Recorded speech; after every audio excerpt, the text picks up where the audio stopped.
אתם יודעים, מאז המלחמה אנשים התחילו להתנדב, להעניק מעצמם לחברה, עקב האתגרים והצורך לתת מענה. אז יש לנו את יום המתנדב הבינלאומי, שיתקיים מחר, והוא יפתח פודקאסט חדש שבו ייחשפו סיפורי המתנדבים המרגשים ומעוררי ההשראה.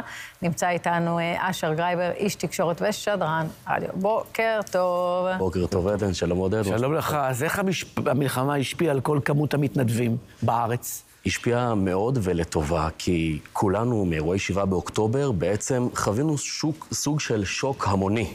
לקח לנו זמן בכלל להתרגל. נכון.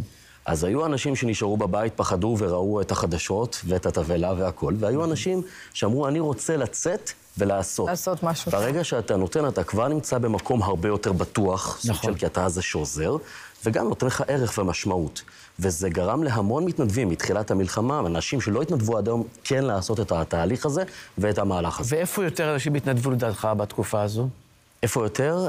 בעניינים של רפואה בעיקר. אוקיי? אני מדבר גם אם זה נניח מד"א, איחוד הצלה, זק"א וכאלה, וזק"א שהיו צריכים אותה מאוד מאז אירועי 7 באוקטובר, ובנוסף גם בבתי חולים, בעזרה לקשישים, בחיילים הלומי קרב, טראומה, פוסט-טראומה וכאלה, אנשים שם. גם אנשי מקצוע אגב, שלצורך העניין יש פסיכולוג שזו העבודה שלו, הוא לוקח ומתנדב בעמותות שעוזרות לחיילים פוסט-טראומה מחוץ לעבודה שלו. הייתי חושבת חלוקת מזון, אתה יודע? גם, כן, זה הכי בלט לי בעין. בוא נדבר רגע על הפודקאסט, מה המטרה? שנפתח. מטרה, זה פודקאסט בשם מועדון המתנדבים, מטעם מועדון המתנדבים. המטרה של הפודקאסט, בסוף אנחנו רואים את המתנדבים הללו ולא יודעים באמת מה עובר עליהם בפנים. בסוף יש אנשים שלוקחים מהזמן שלהם, מהיום שלהם, משגרת החיים שלהם, ונותנים למען האחר בלי תמורה בכלל. אנחנו מביאים קודם כל את המאחורי הקלעים, את הסיפורים המשמחים, המרגשים, וגם את הדמעות. וגם את הדברים המאוד משמחים שקורים, כדוגמת זוגות שהכירו במהלך התנדבות, דברים כאלה, אבל בעיקר להראות לציבור הישראלי מה זו התנדבות, מה היא נותנת לנו, ולגרום לעוד אנשים שעד היום לא עשו את זה, כן לעשות את זה, כי זה קריטי וחשוב לכל אחד. אתה יודע, הייתה תחושה שבטח יומיים אחרי המלחמה כבר כולם באמת היה איזה גל עצום של התנדבות, וזה טלטל את המדינה, ועכשיו קצת חזרנו, לשמחתי ולצערי, לשגרה. שגרת מלחמה אני קורא. שאלה בדיוק אם יש התנדבות בשגרה. חד משמעית שכן. כי קודם כל, כשאתה מתחיל עם זה, זה סוג של, הייתי אומר, התמכרות טובה, אי אפשר להפסיק עם זה.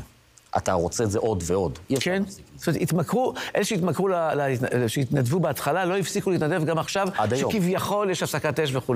עד היום. אגב, במהלך הפודקאסט ראיינתי לצורך העניין פסיכולוגית, חינוכית, ששאלתי אותה, האם למתנדב עצמו, חוץ מזה שלא מקבל שכר, יש איזה אינטרס? היא אמרה חד משמעית, עשו מחקרים בעולם גם, אנשים שמתנדבים, מעריכים ימים יותר, בריאים נפשית יותר, תוחלת החיים שלהם טובה יותר, כל הבחינות, כי תמיד שם מתנדב, אתה נמצא בצד הנותן, אתה זה שעוזר.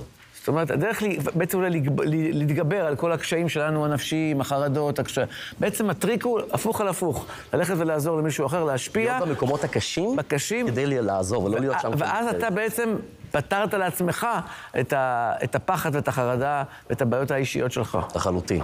עדן, את דיברת בתחילת הדברים, שמחר מציינים את יום המתנדב הבינלאומי. נכון. ולכן אנחנו משיקים החל מהערב את הפודקאסט הזה. יכול לומר שהפודקאסט הזה יש שונה מאוד למי שלא הכיר את עולם ההתנדבות, למי שיכיר, ולכן אני מאוד מאוד ממליץ לצפות ולהאזין. השקענו בו מאוד, אירחנו את כל סוגי המתנדבים בארץ, מכל גווני הקשת, כדי להראות לחברה הישראלית את הפנים היפות שיש רק בעם ישראל, אגב. ממש. רק בעם ישראל, מכל מקום, מכל כיוון. איפה שצריך לעזור, אנחנו נעזור. אנחנו נראה רכב תקוע באמצע הכביש, אנחנו נעצור וננסה לעזור, בניגוד למדינות אחרות. ככה זה עובד, תנסו את זה, אגב. מתנדבים מולטימדיה. לחלוטין. כל מקום שצריך באים. לחלוטין. כל אחד וצרתו הוא. נכון. איפה אפשר לשמוע את הפודקאסט? כן, אז הולך להיות מרתק מאוד. הפודקאסט זמין כבר מעכשיו, אגב. אמרתי להם, ברגע שאני מגיע לעדן ועודד, שיעלה לאוויר. אז ממש מהרגע. יאללה, קדימה. איפה? ביוטיוב, ספוטיפיי, אפל פודקאסט, ברשתות החברתיות, ובאתר מועדון המתנדבים. יהיה מעניין, יהיה מרתק, ושווה לכם לא. מועדון המתנדבים.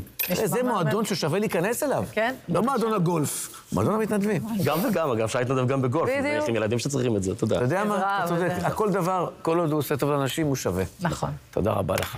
תודה שבאת אלינו.